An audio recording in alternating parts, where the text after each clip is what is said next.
Profession entrepreneur a été rendue possible grâce à la collaboration du Centre financier aux entreprises de la capitale, Emploi Québec, le Centre local de développement de la Côte-de-Beaupré, la SADC de Charlevoix, Côte-de-Beaupré, Île-d'Orléans et des Carrefours Jeunesse Emploi de Montmorency et Charlevoix, Côte-de-Beaupré.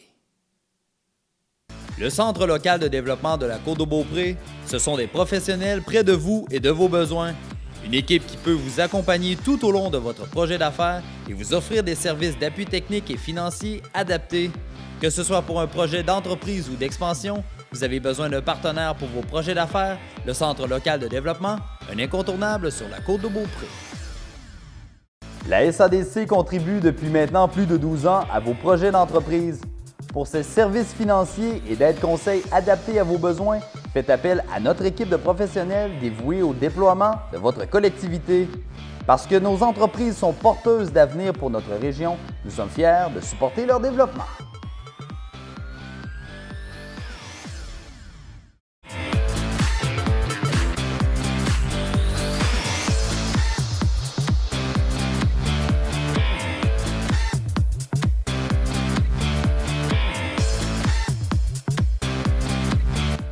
Parlez-moi de vous, de votre bagage, d'où vous venez et pourquoi vous êtes à Saint-Tite-des-Capes maintenant. C'est un parcours assez long parce que j'ai habité Montréal pendant 40 quelques années. J'ai une formation en mathématiques, j'ai aucune formation en agriculture ni en alimentation. C'est un accident de parcours, j'ai acheté la terre ici. Je suis tombée en amour avec mon frère puis mon copain. Puis c'était pour la cabane à sucre, puis bûcher du bois, là, puis s'amuser, puis faire un placement. Puis d'une chose à l'autre, 2 ans après, j'avais un projet d'agriculture qui était né là-dedans, à travers ça. Puis là, ben, j'étais encore là. Et Bioferme des Capes, ça vient de où, cette idée-là? Bien, le bio, c'était sûr. Moi, j'aurais pas pu faire autrement. C'était à une époque où je croyais beaucoup au cru. J'étais en train d'apprendre c'était quoi l'alimentation vivante. J'avais suivi des cours, puis tout ça, puis je découvrais des choses que je connaissais pas. J'avais une porte ouverte quand même en alimentation parce que ma fille est sans gluten depuis 20 ans. Fait que ça, on était habitués, nous autres, quand même, de lire les ingrédients, puis on avait fait déjà un bon tri, si on veut, sur qu'est-ce qu'on pouvait acheter, puis pas, là. Puis les gens me disaient tout en agriculture, c'est fou, c'est trop dur, il ne faut pas là-dedans. Par des produits autres que des carottes ou des légumes. Fait que là, tout de suite, la seule chose que je connaissais, c'était les germinations. Fait que j'ai parti ma ligne de germination de front avec les champs. Dans les champs, bien, je savais que j'allais vieillir, fait que j'ai focusé sur la plantation de fruitiers en me disant que dans 5 ou 10 ans, mes fruitiers allaient produire puis me donner à ce moment-là une bonne activité tout en me donnant des sous. Fait que c'est ça que j'ai parti au départ, les fruits, puis la ligne de germination. C'est grand en arrière, le terrain est grand. C'est combien de pieds carrés environ? 1 kilomètre carré. Et qu'est-ce qu'on retrouve sur votre terrain? Bien là, j'ai au-dessus de 6 000 fruitiers. Là, cette année, entre autres, le sureau est très productif. Ça commence. Je commence à avoir de l'autocueillette, d'ailleurs, à la ferme en fin de semaine. Là, j'ai des gens qui vont commencer à venir. J'ai toutes. Cerisier, pommier, argousier, mélanchier, camerisier, groseille, mûre, fraises, framboises, bleuets, sureau. J'ai beaucoup de sureau et il pousse vraiment très bien. Puis c'est un petit fruit encore méconnu. C'est ça. Fait que j'ai à peu près tout ça de fruits. J'ai une érablière, 2000 érables, avec des petits bâtiments là, ancestraux. Il y a beaucoup de sentiers, il y a il y a des ruisseaux, il y a un lac. Vraiment beau. Non. Et tous vos fruits, vos arbres fruitiers, oui. C'est tous, il n'y a aucun produit chimique dessus, c'est vraiment du bio.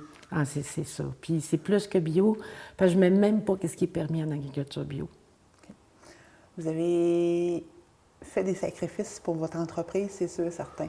Ça, c'est certain. Mais c'est les principaux sacrifices dans votre vie que vous avez faits pour votre entreprise aujourd'hui. Je ne sais pas si on peut appeler ça sacrifice. Je suis une femme qui a toujours travaillé énormément. J'ai toujours mis des heures incroyables dans toutes mes anciennes... dans mes anciens travails. C'est d'espèces de croyances, puis de ne pas savoir qu'est-ce qui va arriver au bout. Quand tu as un job, tu le sais. Tu connais ton salaire, tu connais tes conditions de travail, puis si tu mets toute ton énergie, bien, en principe, ça va bien. Quand tu pars en affaires, c'est l'inconnu. Tu sais, c'est de débroussailler quelque chose, puis d'essayer de faire en sorte que tu t'en sors, puis tu arrives à vivre. Mais c'est toi qui crée ça, là. C'est un peu... Fait qu'au début, c'est plus ça, là, tu sais, cette espèce de croyance. Il faut que tu y crois, il faut que tu persévères. C'est le 5 ans que vous l'avez parti, votre entreprise en tant que telle. On n'entendait pas beaucoup parler tant que ça. Et même aujourd'hui, le bio n'est pas un marché, gros marché, tant que ça. Non. Et pourquoi vous avez concentré vos efforts dans le bio? Vous croyez aux produits bio? Ah, c'est sûr. Je ne pouvais pas m'en aller dans les légumes, personnellement, sans offrir à manger. Moi, j'aime manger. J'adore manger. Puis quand tu as à manger, bien, je veux que ce soit bon pour la santé. Fait que c'était inévitable d'aller dans le bio, comme j'ai éliminé pas mal de sucre, ou en tout cas, je ne prends pas des mauvais gras, puis j'essaie de faire des produits qui sont vraiment santé. C'est sûr que je suis pointue, puis que c'est pas la majorité du monde qui vont acheter mes produits, ni qui vont les aimer. Mais j'y crois, puis je rêve qu'un jour, on va retrouver la germination dans les sandwichs des enfants dans la boîte à lunch. J'y crois vraiment. J'aimerais vraiment ça, qu'il y ait un minimum. C'est des produits tellement bons. On parle que le bio, il n'y a pas de pesticides, il n'y a pas de produits chimiques, il n'y a pas rien, absolument rien. Comment faites-vous pour avoir des beaux et des bons produits comme ça? C'est-tu facile en tant que tel de faire du bio? Moi, la réponse, c'est sûr que ça va être oui, mais je ne peux pas vraiment comparer non plus. Je n'ai pas été non plus dans l'agriculture traditionnelle, puis je ne suis pas quelqu'un qui a beaucoup d'expérience. Moi, je trouve que je produis beaucoup, puis je trouve que mes légumes sont beaux, puis que c'est correct, là. C'est sûr qu'il y a des fois que je sacrifie des choses. Quand il y a une infestation, ben je laisse tomber, puis ça ne me fatigue pas de laisser tomber. Je ne me battrai pas avec les bébites, là. Mais tu vois, là, j'ai planté un champ, 1 hectare, un nouveau champ, puis il n'y a rien. Les 2-3 premières années, d'habitude, de toute façon, il n'y a rien. Ça prend, on dirait, un certain temps avant que...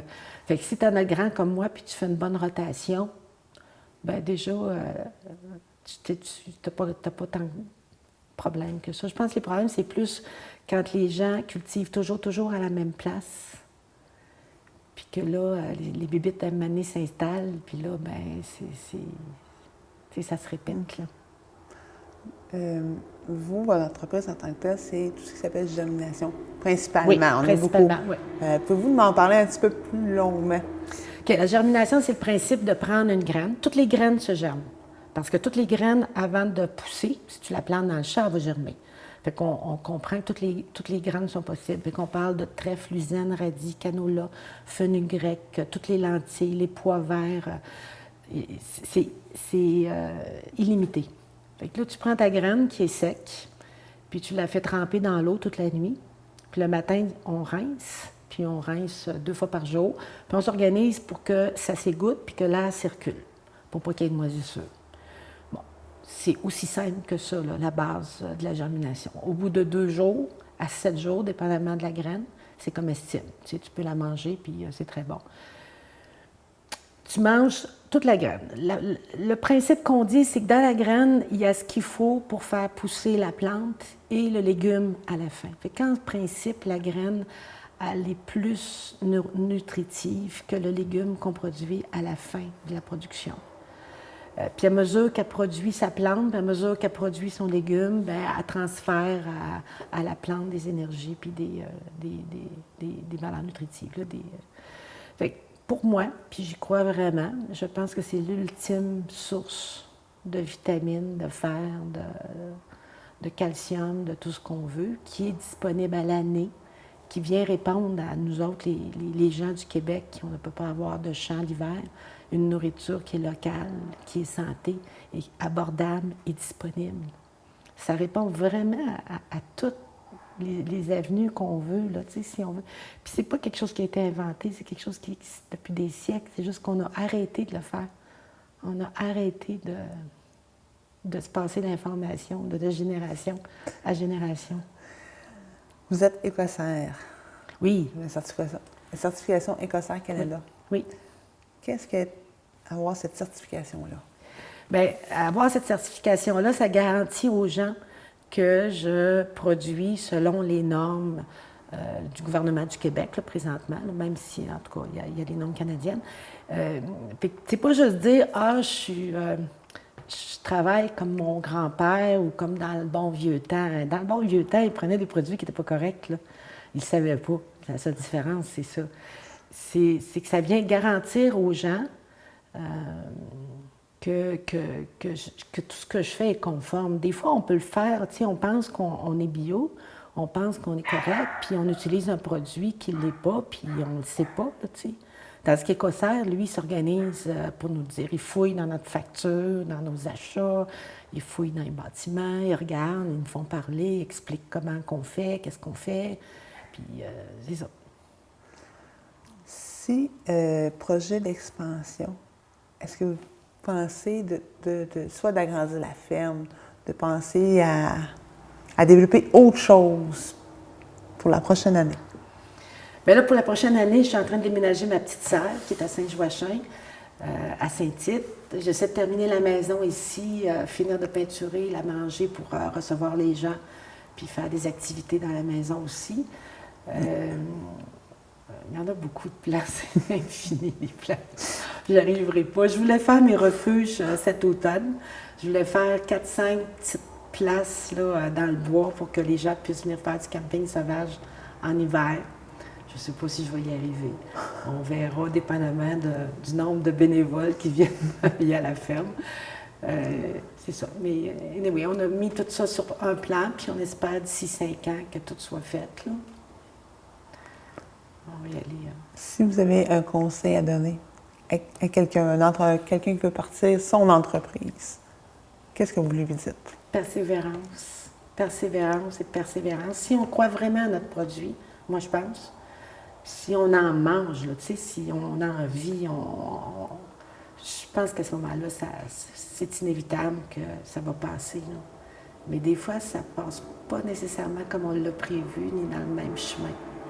Il ne faut pas avoir peur de s'analyser, de se critiquer, de s'évaluer, mais de surtout persévérer. Et où on peut venir vous voir? À la ferme! Elle est où, la ferme? À Saint-Tite-des-Caps, oui. L'avenue de la Montagne. De la 138, c'est facile, on annonce le collège Saint-Alphonse, ou en tout cas tout de suite après la pancarte là, du collège, c'est la même rue que le collège. L'avenue de la Montagne, c'est l'ancienne 138. Fait que dès qu'on... Elle me sert de bretelle, finalement, pour moi, parce que dès qu'on prend la bretelle de l'avenue de la Montagne, on est en pleine face de la ferme. C'est super facile. Parfait. Je vous remercie beaucoup. De rien. C'est très gentil, Mme Bouchard. On a appris un petit peu plus aujourd'hui. Manger des germinations.